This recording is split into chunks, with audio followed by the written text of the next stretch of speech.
Olá, sejam bem-vindos a mais um episódio do Conexão Médica, o podcast do CRM Roraima.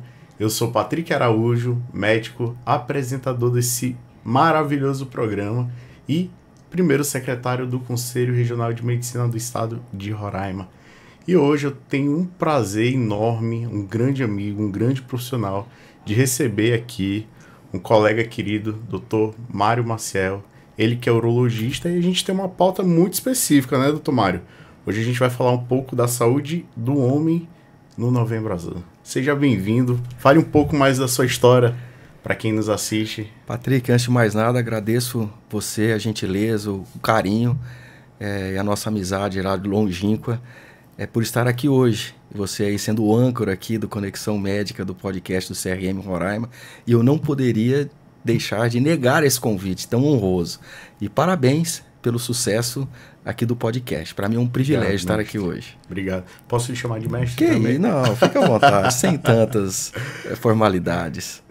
Fala um pouco da sua história para as pessoas conhecerem um pouco do seu trabalho, da onde o senhor é, como chegou aqui, o que faz. Bom, antes da gente ser urologista, eu falo, a gente é um sonhador.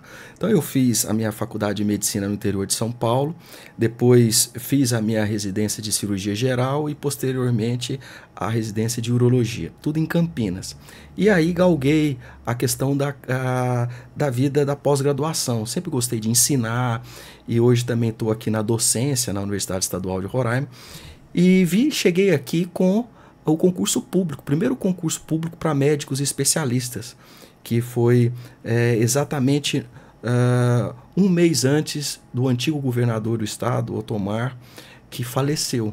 Então foi naquela época que eu aqui adentrei no estado de Roraima, mais ou menos uns 19 anos atrás, 20. Né? Nossa idade. Não é isso aí. E eu estou aqui com você aqui hoje. Perfeito, mestre. A gente estava comentando há pouco sobre o mês e sobre o título, né? O Novembro e o Novembro Azul. Aí o senhor estava falando um pouco da história e eu achei interessante. O senhor pode abrir um pouco do que que a gente estava falando por aqui? Olha que interessante. O Novembro Azul chegou aqui no Brasil foi criado há mais ou menos uns 22 anos atrás, na Austrália, numa cidade chamada Melbourne. Que não é a capital é Canberra, mas Melbourne é uma cidade como Brasília, São Paulo, bem pujante do ponto de vista artístico, cultural e etc. E uns amigos que tinham à época uns familiares com câncer de próstata, eles resolveram chamar a atenção para essa temática, deixando os seus bigodes e barbas a crescerem naquele mês. E aí criou-se o mês Movember, de mostache, que é o bigode, que é a barba, mas mais praticamente o bigode, só que era o November, de novembro. Então fundiu-se as duas palavras e criou-se o Movember. Pois bem, só que aquele momento não era só para chamar a atenção do câncer de próstata. Eles queriam também chamar a atenção porque eles tinham amigos depressivos e também um deles que tinha um câncer de testículo.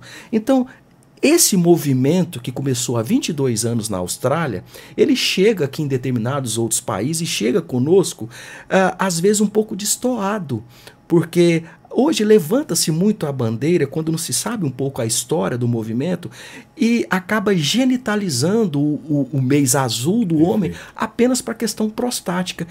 E o câncer de próstata é relevante, é importante, mas a sua mortalidade é muito pequena, perto de outras enfermidades e dissabores que é acometida a vida do homem.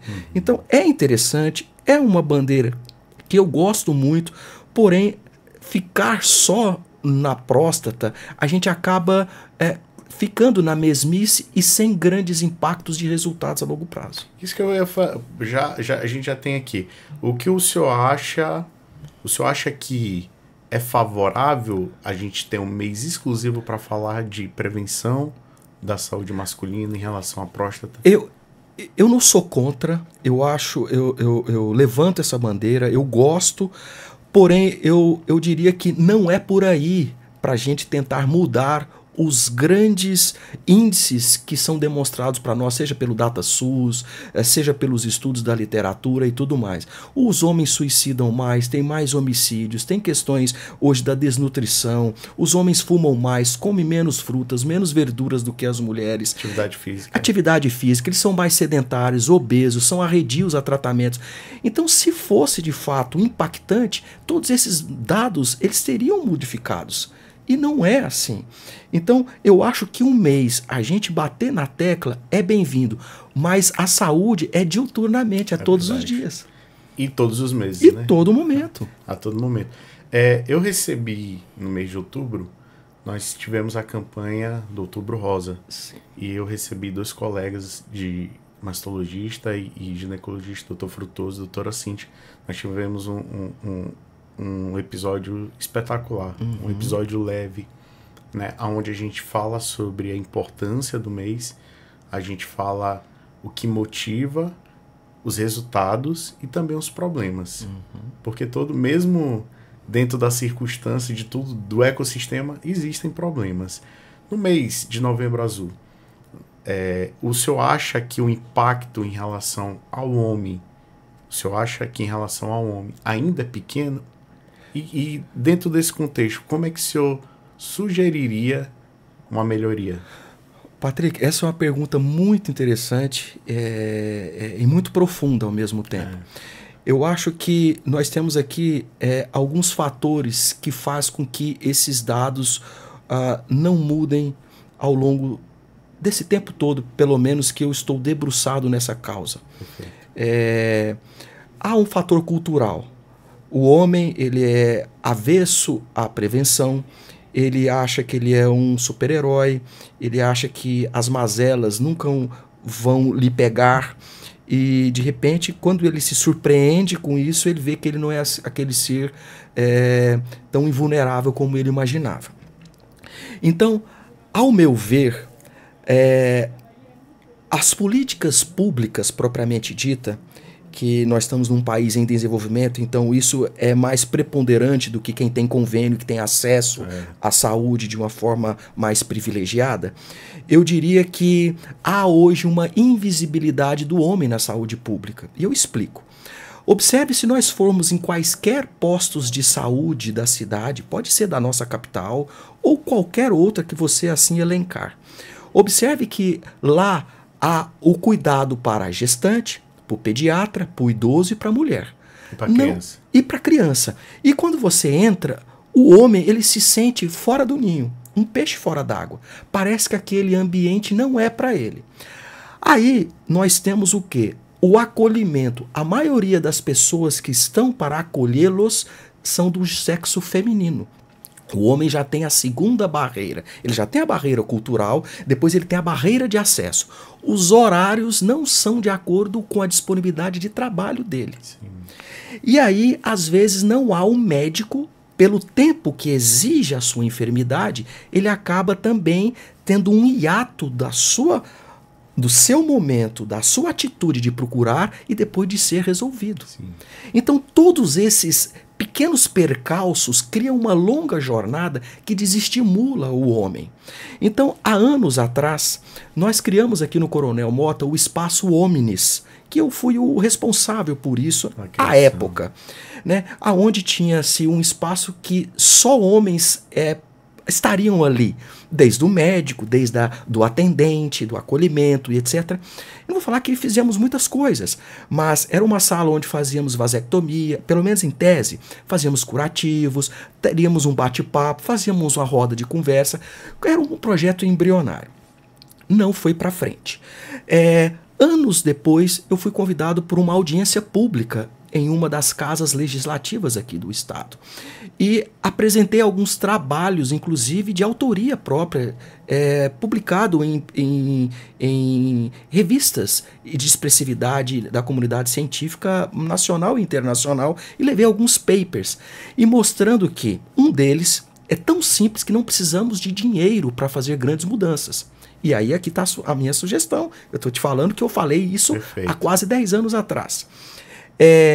Nós investigamos todos os postos de saúde da capital Boa Vista à época e fizemos um levantamento de quantos eram os atendentes e quais que eram o gênero dos postos de saúde.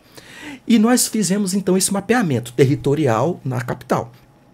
Nós observamos que aonde tinha apenas 2 postos de saúde, a preponderância de homens em relação a mulheres no acolhimento, o número de consultas masculinas era maior.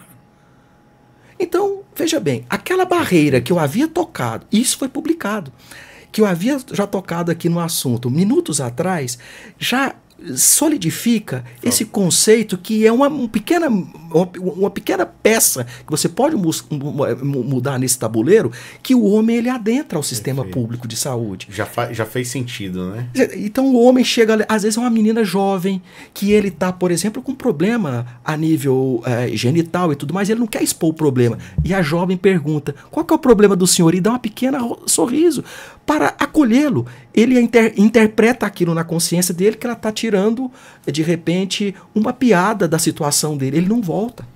Ou seja, existem no meio do, como você falou, inúmeros gargalos, inúmeros percalços, que isso torna-se uma timeline muito gigante e o homem desiste. E aumenta a desistência. E é por isso que hoje, o que acontece? Nós damos diagnósticos mais tardios, onera o sistema público. Há mais tempo, quando o homem descobre uma enfermidade, mais tempo longe da família. Por quê? Porque chegamos tarde demais nas enfermidades. E não estou falando só da parte urológica. Isso é da parte do trato digestório, da parte respiratória, da parte cardiovascular. Porque as mortalidades, para você ter ideia, Patrick, hoje a gente fala dos homens 40 mais. 40 mais e 40 menos. Os 40 menos, comumente é suicídio, é acidente motociclístico, automobilístico, é imprudências em questão de libação alcoólica. Resume-se nisso. Nos 40 plus, é as doenças cardiovasculares e o câncer, especialmente o câncer da ordem digestória ou pulmonar e também prostática. Pois bem, para você ter ideia, uma consulta para o urologista equivale a 8 consultas para o ginecologista, mostrando aí realmente o cuidado da mulher rigoroso. Não estou falando de consultas pré-natais, eu estou falando do que gera consulta de rotina para o seu check-up.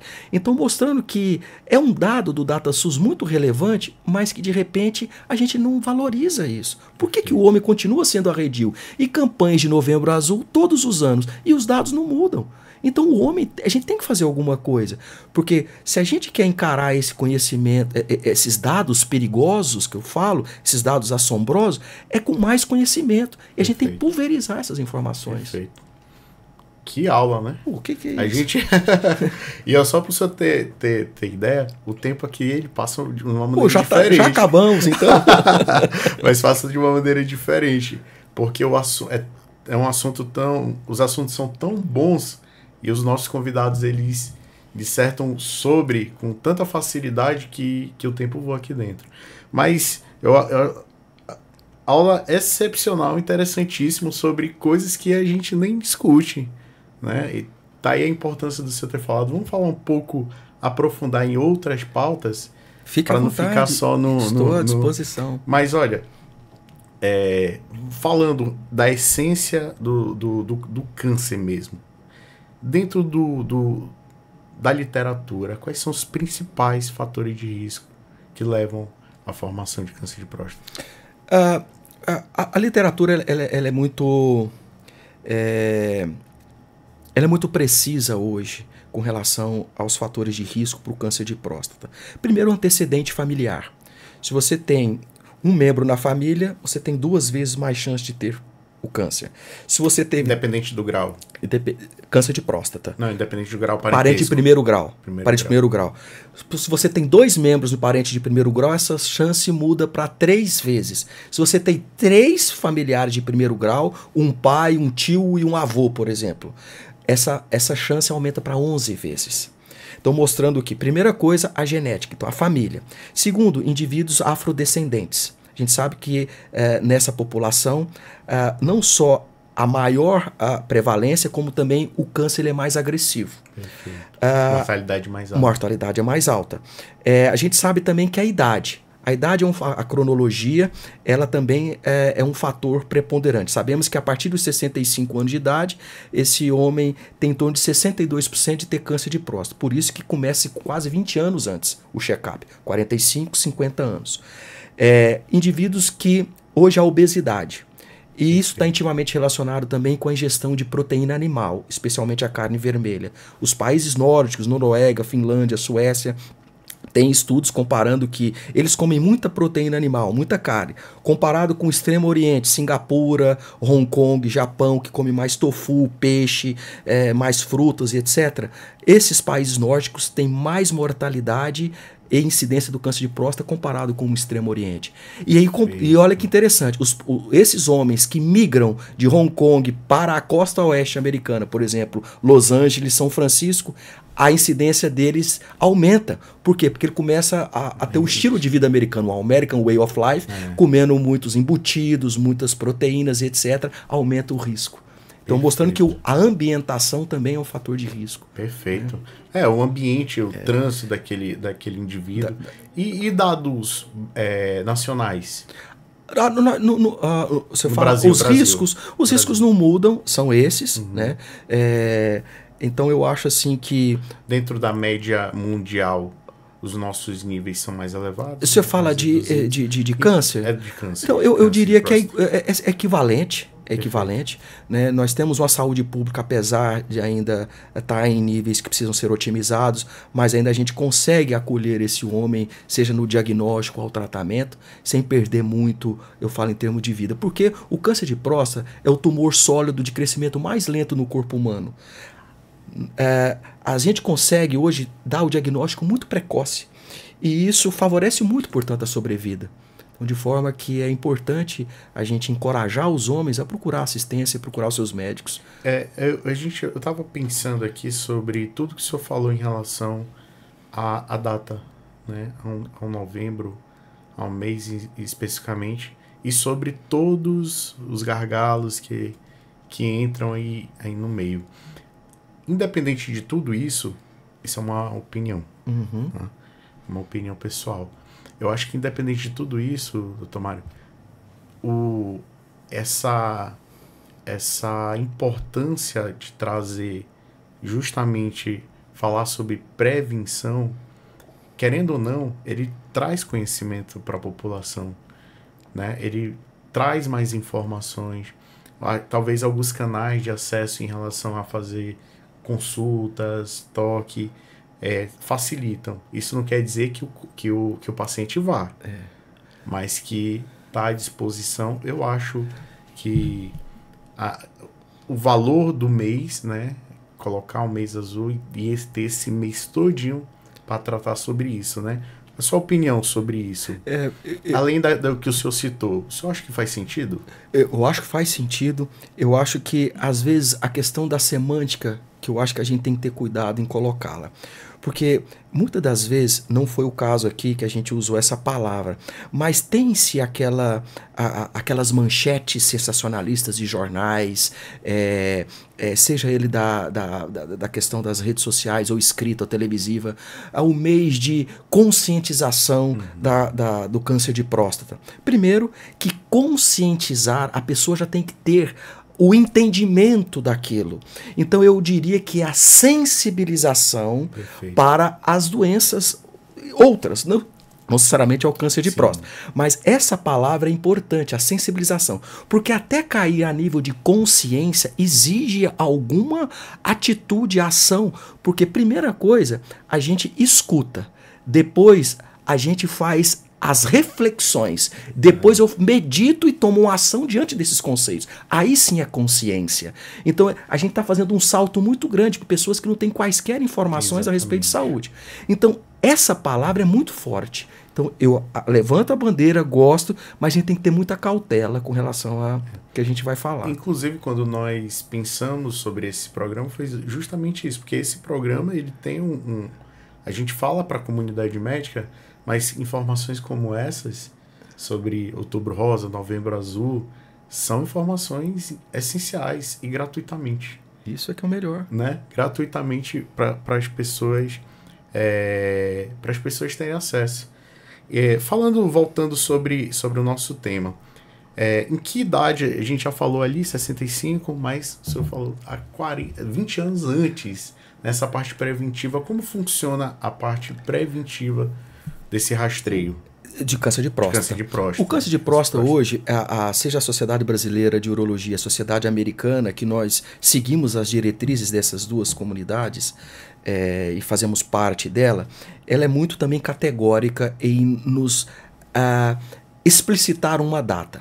45 anos de idade para indivíduos que têm história de câncer na família ou que são afrodescendentes, ou negros ou afrodescendentes. Perfeito. Ou 50 anos de idade para aqueles que não possuem quaisquer antecedentes de câncer de próstata na família ou são caucasianos.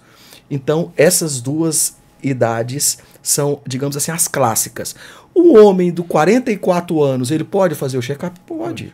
Ele veio, procurou espontaneamente. Eu não posso perder a oportunidade de oferecer saúde para esse homem. Eu não posso perder a oportunidade de falar sobre próstata, sobre saúde para ele. Então, são números mágicos, mas é importante a gente frisar isso também. Perfeito. Isso não quer dizer se você vai antes, não vai ser acolhido. Não vai ser acolhido, atendido, né? Exatamente. Perfeito. Quais são os principais sintomas, voltando para câncer de próstata, ou ali a parte mais inicial, ou mesmo os principais sintomas de queixas urinárias, o dor? É uma excelente pergunta. O câncer de próstata, comumente, nos seus estados iniciais, ele não causa quaisquer sintomas.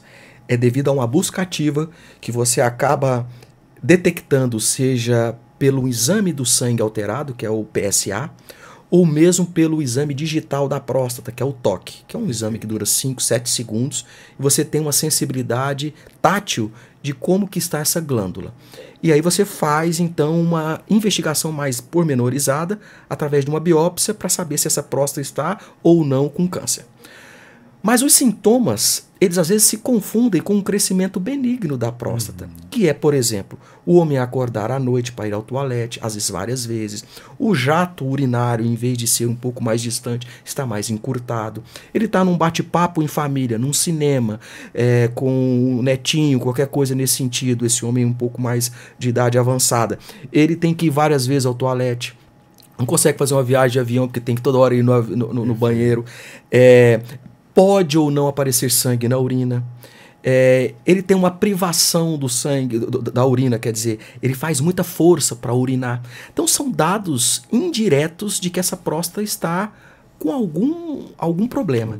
Alguma coisa. Pode ser benigno ou maligno. As infecções também é um diagnóstico diferencial, mas não é ela que é um fator de risco para desenvolver o câncer. É uma coisa isoladamente, uma infecção por uma retenção, por um cálculo. Apareceu alguma infecção urinária. Não quer dizer que esse homem vai desenvolver câncer. Perfeito. E fora os diagnósticos diferenciais dentro da infecção urinária. Exatamente. Perfeito. Doutor Mário, bate-papo como eu lhe falei. Vamos lá. Não sei se o senhor já sabe, mas nós temos um clube de benefícios, que é do Conselho Regional de Medicina, chamado Clube de Benefícios CRM-RR. Já temos um site onde todos os colegas médicos ativos eles têm direito. Em troca, nós temos parceiros que dão descontos. Então você vai lá na loja que você escolheu ali dentro do site, vai lá, escolhe seu produto, serviço, o que seja, tem um percentual de desconto. Olha que legal, saímos de 6 empresas para mais de 40 empresas nos últimos 6 meses. Então, se você não sabe ainda, acesse nosso site clubedebenefícios.crmrr.com.br. Temos essa lista de todos os nossos parceiros lá, totalmente rapidinho, acessa aí, entra aí. E se você não está seguindo ainda o Conexão Médica, o nosso podcast, o nosso canal do YouTube, já siga, porque os episódios estão cada vez mais... Os episódios são maravilhosos, os convidados, então... Doutor Mário, voltando aqui, dentro dos hábitos do homem, o que o senhor destacaria sobre essencial para redução, eu não sei se seria a palavra mais cabível, mas para que ele possa fazer uma prevenção, como é que ele pode se cuidar para câncer de próstata? O que eu tenho que fazer? Quais são as minhas ações? Eu como... Tanto, porque a genética não vai mudar, mas o que externamente eu posso fazer para reduzir os níveis? É uma pergunta capciosa essa sua. Mas eu acho que quando a gente começa a pensar que nós somos muito mais além do físico, eu acho que nós temos um pool de ações e atitudes que a gente pode levar para a prevenção do câncer de próstata, Patrick. Então, assim, eu acho que fundamentalmente o homem tem que estar de coração aberto e querer viver mais. É ter o auto-amor, o autocuidado. Ele não achar que esse vaso carnal ele tem que ser muito bem cuidado, lapidado, valorado. Então, nós não somos só o físico. A gente fica pensando só no físico, às vezes na parte cardiovascular, na parte pulmonar, na parte digestória, prostática, genital, íntima, com disfunção íntima, inclusive. Só que o homem, às vezes, esqueceu da sua espiritualidade, esqueceu de ter uma alimentação regrada, esqueceu de estar conversando com pessoas do bem, leituras, contemplando a natureza. Isso não é balela. Observe as pessoas das Blue Zones hoje no mundo inteiro, eles estão vivendo mais. O físico é uma extensão de todo um aparato por trás. Sim. Então, quando a gente começa a ver que nós somos seres quintessenciais, que eu falo que são supramental, mental, vital, metabólico, e chega no físico, o físico é uma peça dessa engrenagem. Então, se eu estou com um problema na próstata, provavelmente eu também estou no coração. Por quê? Porque o meu ambiente celular ele é equivalente. Os meus hábitos não estão compatíveis para aquele problema.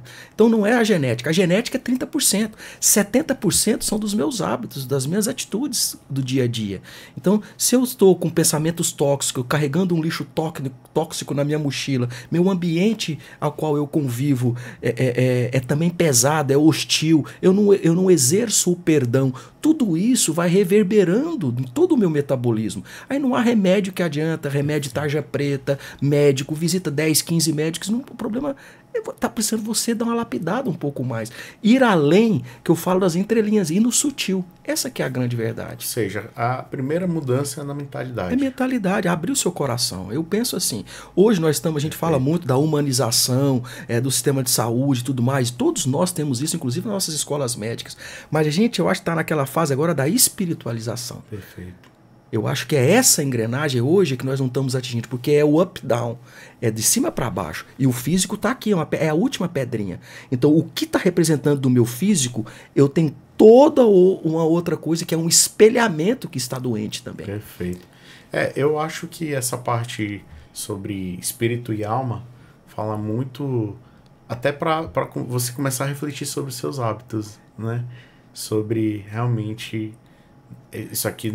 O que antigamente eu fazia uso disso, hoje disso já não cabe. Pois é isso que eu estou falando, porque a gente começa a ver que as nossas ações, pensamentos, as nossas alimentações, as pessoas com que a gente se relaciona, a maledicência, você vai deixando tudo isso de lado. Por quê? Porque você quer performar, você quer estar bem, você quer estar em alto astral, em alta energia, em outra vibração. E isso é saúde. A parte física é que nós, eu entendo, temos a nossa cultura, o nosso hábito. Mas a gente começa a conversar com o europeu, do leste europeu e da Ásia, as pessoas estão fazendo tai chi, estão fazendo meditação, estão escutando músicas clássicas, músicas que aquietam a alma, o coração, fazendo mantras, cânticos. Por que isso? Hoje a ciência já prova. A oração, ela melhora pacientes em terapia intensiva com problemas cardiológicos. Então, a gente entra numa esfera, não é uma esfera holística, é uma esfera científica, que ela não é valorizada. E isso é saúde. E isso é Novembro Azul. Legal. Muito bom. Doutor Mário, o papo aqui flui de uma maneira excepcional. Mas a gente está chegando ao fim. Que pena. Essa sua companhia é muito agradável. Obrigado, aqui. doutor. A companhia, falar de Novembro Azul aqui, principalmente você que tem familiares, que já passou por situação, está passando, compartilhe esse conteúdo, porque justamente a gente falou, entrou exatamente o que o senhor queria falar, do que o senhor queria de mensagem repassar para as pessoas, que não é só o mês em si. Existe uma mentalidade por trás, existe um operacional por trás, existe uma busca por trás, existe um contexto, né, que faz com que esse mês tenha a sua essência e a sua importância. Mas se você... doutor, se o senhor quiser falar um pouco sobre os seus cuidados com homem, né? Eu vejo que o senhor só não fala de urologia, fala sobre o comportamento, né? Como é que funciona a sua consulta sobre isso? Obrigado pela oportunidade. Eu acho assim, espaço como esses dentro do CRM, para a gente divulgar essas informações que hoje eu acho que o homem ele está perdendo o endereço de si mesmo. Ele acaba buscando subterfúgios, às vezes de forma equivocada, e isso ele paga um preço lá atrás, ou lá na frente, por esses dissabores da vida pregressa, e ele está procurando ajuda. Então aqui é uma fonte que eu acho muito séria, com profissionais que você aqui tem diante da sua mesa e diante desse programa de grande relevância, e fico muito lisonjeado de você me convidar e que eu tenha esse espaçozinho para falar um pouquinho. Então, de forma que a abordagem que eu costumo fazer com as pessoas que procuram e confiam na maneira que a gente trabalha é ir além do físico. Porque com esses conceitos que hoje a própria medicina já nos garante que nós somos muito mais do que o físico, a gente tem como transitar isso de forma muito segura. Então, a gente fala de sono, a gente fala de intestino.